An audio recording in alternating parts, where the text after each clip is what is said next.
makers and market movers. This is The Pulse with Francine Lacqua.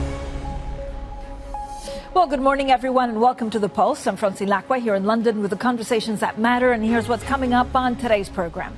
Anglo American surges after it's approached with a takeover offer by mining rival BHP in a move that could spark the biggest industry shakeup in a decade. Well, big tech takes a hit as Meta's earnings report actually spooks investors ahead of results from some of the biggest and most important companies. Plus, a really mixed bag of results from some of Europe's biggest banks as earnings ramp up here on the continent. Now, we'll break down the numbers. Also ahead, we'll speak to Ukraine's finance minister as Kyiv gets a $61 billion aid boost from the U.S. But first thing is first, let's take a look at the European markets map. Now, the markets team did a great job in trying to figure out exactly the nuances of some of these earnings. And again, it's playing out at the margins in some of these stock markets. Now, if you look at technology, so this is a picture overall. We're seeing a bit of pressure on the DAX and the CAC. More interesting is actually looking at the sector breakdown and what's going up and what's going down. So technology down some 0.4%, but there is definitely a move downwards because of what we heard from Meta. Once again, Mark Zuckerberg saying, look, if you're going to invest in AI, it's going to take money, it's going to take time. So please, he's asking investors to be patient. Then there's a lot of news in basic resources, not only because we've had some earnings that actually saw a bit of a resurgence, a bit of a boost from China. But of course, we could see these mega deals back on track. Healthcare, I think both AstraZeneca and some of the other rivals beat expectations, and then banks, really a little bit of a mixed bag. We heard also from the Barclays chief executive, so we'll bring you more of that interview. Now, disappointing earnings from Meta have investors on edge ahead of results from Google and Microsoft a little bit later today. Meta shares plunged after its second quarter sales forecast missed estimates, and it announced plans to spend billions more than expected on AI development. Now, the share price just started trading pre-market down 14%. And then the world's largest mining company, BHP, has made a takeover approach for rival Anglo American, a move that could spark the biggest shakeup in the industry in over a decade. Now, a merger would create the world's biggest copper mine ahead of a wave of demand, also from new energy sectors. And on the back of that, Anglo American, of course, that has had spots of troubles over the last couple of years. The smaller miner who BHP wants to take over, gaining some 11.7%, BHP down 3.6%. So let's talk about Meta and let's talk about this possible consolidation. Let's bring in Bloomberg's senior executive editor for energy and commodities, Will Kennedy. Will, good morning. I mean, was this expected? It feels like a huge deal that could really change the industrial complex. Well, we knew that BHP was looking at big acquisitions. We knew that the current CEO, Mike Henry, who's been in the job a couple of years, was open to doing big deals again after a long break in big mining deals. And here we are. Was Anglo expected? Well, it has a very attractive copper business, as you said, but there are problems to getting this deal done. Principally, it's South African assets, which BHP would like Anglo American to divest before any deal. Now, that may be complicated by the opinion of the South African government, which controls the largest shareholder. And then there may be antitrust questions. The Chinese, who buy half the world's copper, are unlikely to be very excited about so much supply being concentrated in one place. Well, thank you so much. Will Kennedy there with the very latest, of course, on this possible merger. Now, disappointing earnings from Meta have investors on edge ahead of results from Google and Microsoft later today. Meta shares down 14% pre-market after its second quarter sales forecast missed estimates, and it announced plans to spend billions more than expected on AI development. As we're scaling CapEx and energy expenses for AI, we'll continue focusing on operating the rest of our company efficiently. But realistically, even with shifting many of our existing resources to focus on AI, we'll still grow our investment envelope meaningfully before we make much revenue from some of these new products. So let's get more on that from Bloomberg's Alex Webb. So, Alex, how much more patience does Meta need actually from investors? And frankly, will they be patient? Well, the pre-market certainly seems to indicate that a lot of them won't be. It's kind of clear in the current interest rate environment why that's the case. There isn't as much appetite for longer duration stocks. This is a clear signal that this is longer duration than people thought. They are pushing out some earnings. in order to invest in AI with the expectation that those earnings will come a little bit further down the line. The CapEx expectation had been for between 35 and 40 billion. Now it's going to be 30 to 37 billion. So that is clearly a big change. And when you add on top of that the fact that revenue is going to be a little bit less than the market had been anticipating, you put those two things together and you end up with this, fairly significant drop in the stock price. Alex, what does this mean for, again, the rest of the companies? There was a similar miss, I guess, on profits for Tesla, but actually Elon Musk was able to turn it around because he tried to say, look, deliveries will be quicker than expected and will have higher technology. Is there a way for Meta to turn this around? Yeah, look, this isn't a catastrophe by any expectation, by any measure for Meta. It's just that expectations were extraordinarily high. They've just come out of their sort of so-called year of efficiency. That gave investors a huge amount of confidence in the direction of travel, that this is no longer going to be quite the big spending company that it had been in the past. It is still growing. Perhaps the growth is not quite as much as they had expected, but it is still growing faster than it has done in the past couple of years. It's just that when you have expectations that have grown so much, the price to earnings ratio increased from 16 times forward earnings in about November last year up to 22, 23 times. That huge change means that if you are setting those expectations that you're going to have good cost control, if you change that messaging, you can expect there to be a reevaluation.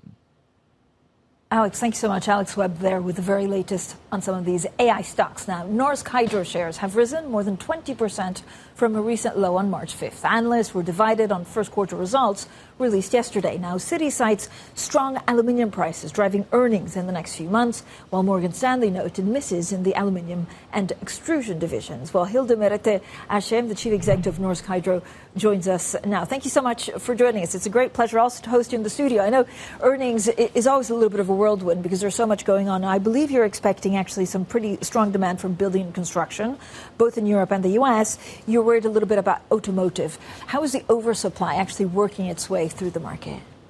Well, we had a market which was influenced by weaker demand in building and construction, and also we saw a drop in the demand for electrical vehicles. But still, but the good thing now is that we see a positive sentiment in the market. The BNC, the building and construction, was at its lowest level for many years. And we see now a positive sentiment, very much driven by also the anticipation of that the interest rates are at the highest level and will come down.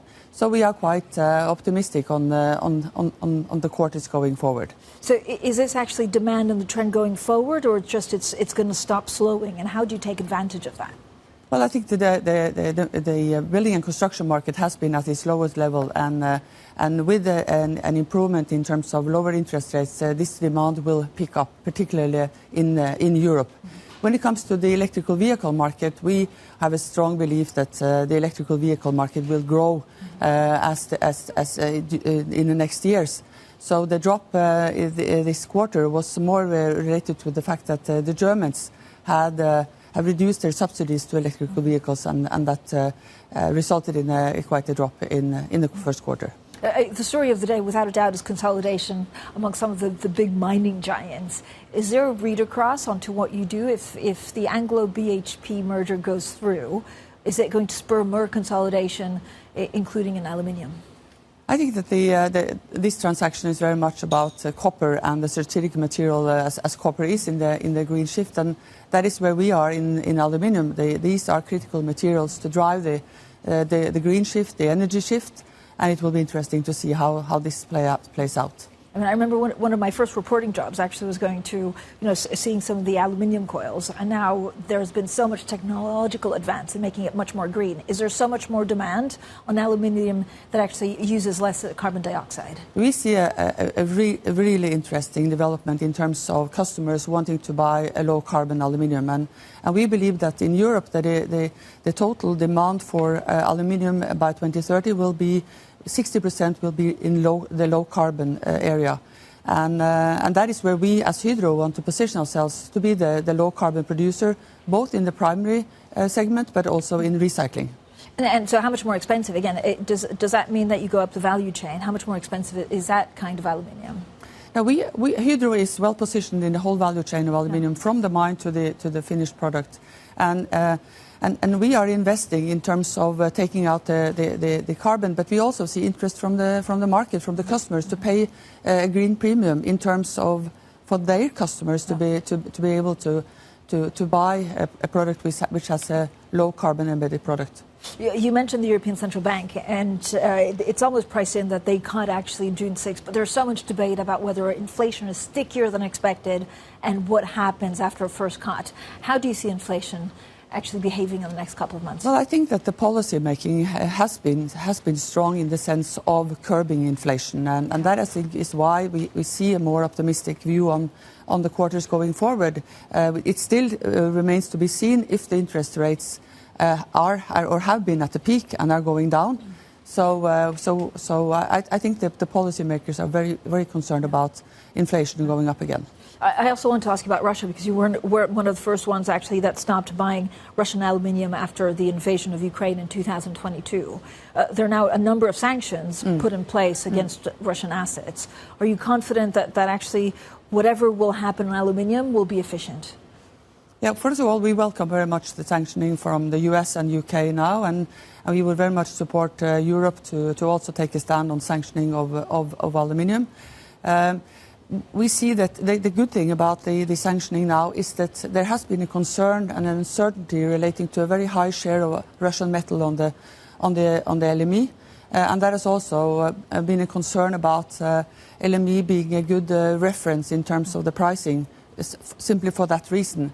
And that is now cleared out, so that's good news after the sanctioning last week. Are you expecting more, like, sanctions from Europe to come soon? That is what we would very much support, that Europe now take a stand and put that into the 14 package of sanctioning, which is coming before summer. You've also really put sustainability at the heart of what you've been trying to do since you've taken over. How's that playing out? What are investors telling you?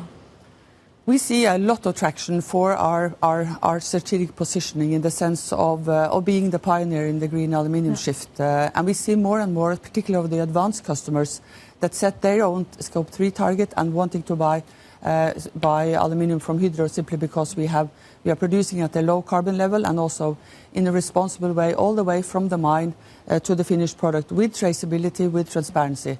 And I believe that Hydro, in that sense, is uniquely positioned in that market going forward.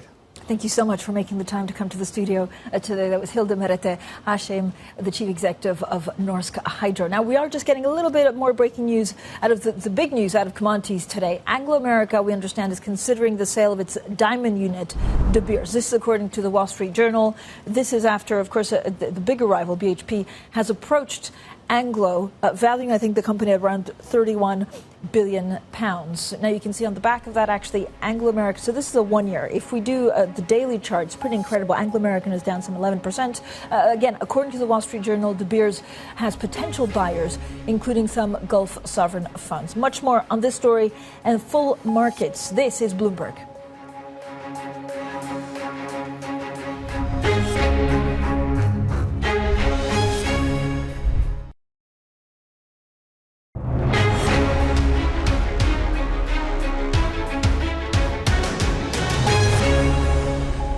There was certainly and we talked about this with investors on the 1st of February, a year-on-year decline in net interest income. Absolutely, we called for, and we're seeing that pressure, roll through those businesses. You see that the top line evolved by 3%.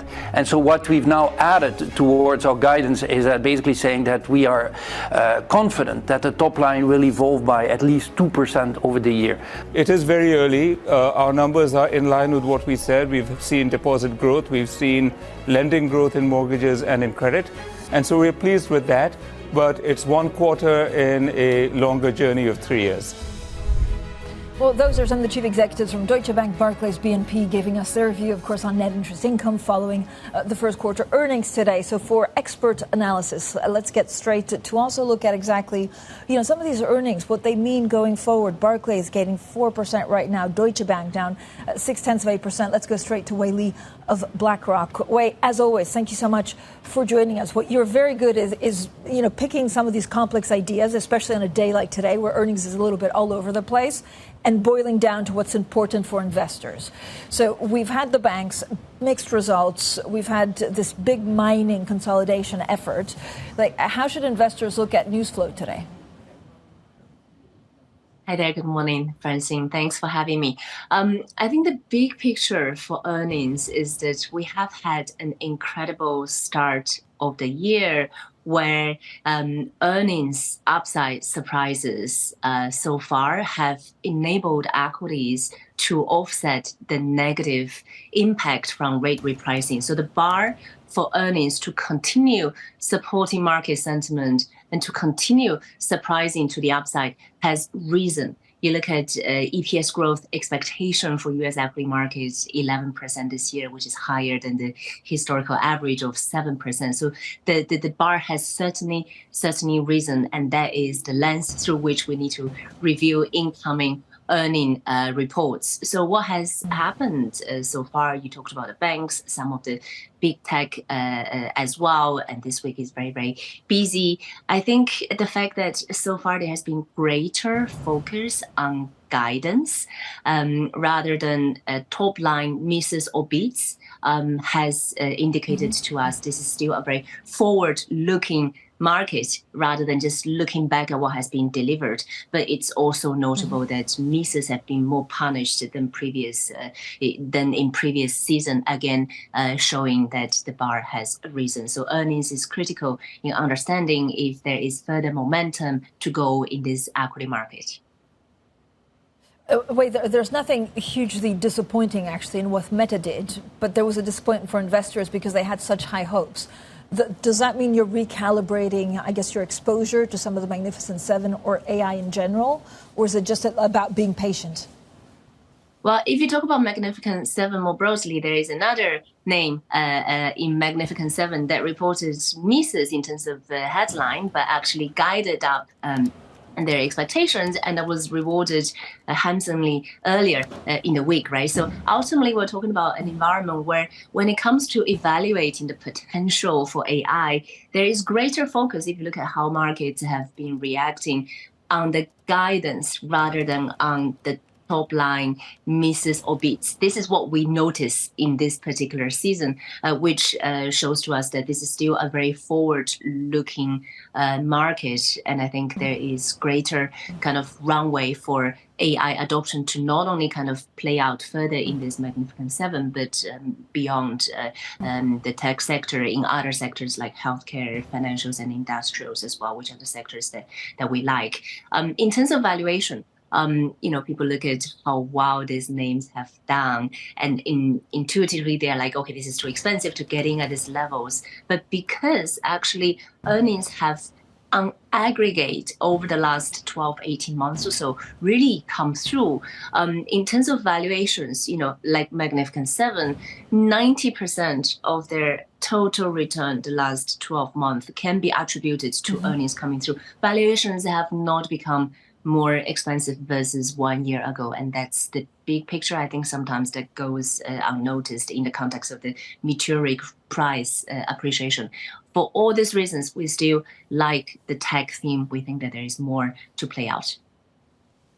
Wei, thank you so much. Wei Li, Global Chief Investment Strategist at BlackRock, stays with us, and we'll talk also a little bit about the data coming out of the U.S. later. This is Bloomberg.